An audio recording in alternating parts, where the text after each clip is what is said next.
पृथ्वी पर जीवन की उत्पत्ति और विकास के सिद्धांत। पृथ्वी पर जीवन की उत्पत्ति कैसे हुई, इस पर कई मत हैं।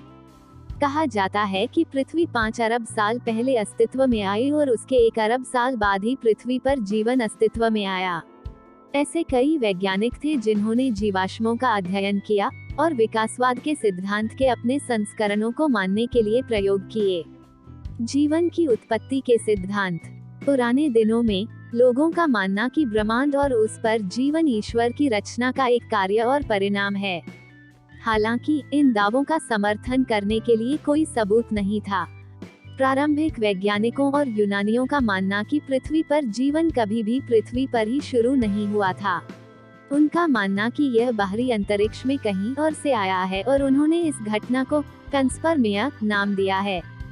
इसके बाद अरस्तु के समय में जीवन के स्वतः उत्पन्न होने का सिद्धांत आया, जो मानते थे कि जीवन सड़ने और सड़ने वाले अकार्बनिक पदार्थ जैसे घास, पुआल और अन्य निर्जीव सामग्री से पैदा हुआ था। इस सिद्धांत को लुई पाश्चर ने खारिज कर दिया था। इसके बाद दो वैज्ञानिकों, रूस के ओपेरिन और इंग्लैंड के हॉल्डन द्वारा जीवन का रासायनिक विकास सिद्धांत आया। उनका मानना कि पृथ्वी पर जीवन की उत्पत्ति एक धीमी रासायनिक प्रक्रिया थी जो पहले से मौजूद गैर जीवित सामग्री जैसे अमीनो एसिड, प्रोटीन और आरएनए जैसे परमाणु सामग्री से हुई थी। उन्होंने माना कि ये कार्बनिक पदार्थ उच्च तापमान, कम करने वाले वातावरण, ऑक्सीजन के बिना और ज्वालामुखियों से निकलने वाली गैसों की परिस्थितियों में एक साथ आए, जो सभी सरल जीवित रूपों का उत्पादन करने के लिए अनुकूल थे। इसलिए उन्होंने कार्बनिक पदार्थों के इस मिश्रण को जैविक सूप कहा। मिलर-उरे प्रयोग। मिलर और यूरे दो वैज्ञानिक थे जो ओपेरिन और हॉल्डन को मानते थे और अपने सिद्धांत को साबित करना चाहते थे। इसलिए उन्होंने प्रयोगशाला में प्रसिद्ध मिलर-उरे प्रयोग किया। उन्होंने एक बंद बर्तन में मीथेन, अमोनिया, हाइड्रोजन और जल वाष्प जैसी गैसों को लेकर अपनी प्रयोगशाला में आदिम पृथ्वी में मौजूद पर्यावरणीय और वायुमंडलीय स्थितियों को दोहराया। जब वे 1 सप्ताह के बाद अपने प्रयोग के परिणामों की जांच करने के लिए वापस आए, तो उन्होंने अमीनो एसिड, नाइट्रोजन बेस, वसा और चीनी की उपस्थिति का पता लगाया। इन परिणामों के साथ क्रमिक रासायनिक विकास के सिद्धांत को स्वीकार किया गया। इस प्रयोग ने अन्य वैज्ञानिकों को शेष टुकड़ों को एक साथ जोड़ने का मौका दिया। यह माना जाता था कि रासायनिक विकास के कारण बनने वाली मोनोमेरिक इकाइयां बहुलक इकाइयों को बनाने के लिए बहुलकित हुई और जिसने एककोशिकीय सूक्ष्मजीवों को जन्म दिया और अंततः बहुकोशिकीय अधिक जटिल प्रजातियों को जन्म दिया। इसे बायोजेनेसिस कहा जाता है। जीवन की उत्पत्ति के ऊपर चर्चित सिद्धांतों के समान जीवन के विकास के कई सिद्धांत थे। विकास का सिद्धांत। विकास के कई सिद्धांत थे जो सबूतों के आधार पर पोस्ट किए गए थे, लेकिन सबसे अधिक स्वीकृत महत्वपूर्ण इस प्रकार हैं। अधिग्रहित वर्णों की विरासत का लैमार्क का सिद्धांत। विकासवाद का यह सिद्धांत फ्रांसीसी वैज्ञानिक जीन लैमार्क की पुस्तक फिलोसफिक जूलॉजिक में प्रकाशित हुआ था। उनका सिद्धांत अतीत के जीवों के जीवाश्मों के अध्ययन पर आधारित था, जिसमें उनके वर्तमान रिश्तेदार शामिल थे, जिसमें सजातीय, अनुरूप और अवशेषी अंग शामिल थे। उनका मानना कि पर्यावरण में परिवर्तन और उस विशेष अंग की उपयोगिता के कारण एक अंग या संरचना वर्तमान जानवर में अपने पूर्वज से संशोधित हो गई। उनके सिद्धांत ने यह भी कहा कि अंगों या संरचनाओं ने जीव की नई जरूरतों के अनुरूप खुद को संशोधित किया। उनके सिद्धांत में 3 पद शामिल थे: नई जरूरतें, नए पात्रों, अंगों या संरचनाओं का अधिग्रहण, अधिग्रहित पात्रों की विरासत। उदाहरण, जिराफ की मूल रूप से लंबी गर्दन नहीं थी, लेकिन पेड़ बहुत ऊंचे थे और यह छोटे पेड़ों की न्यूनतम संख्या को नहीं खा सकता था।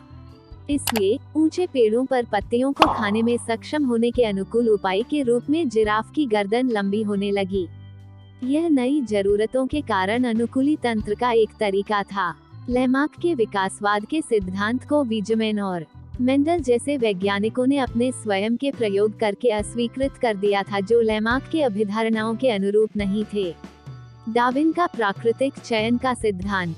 चार्ल्स डार्विन ने वालेस के साथ विकास के इस सिद्धांत को प्रतिपादित किया।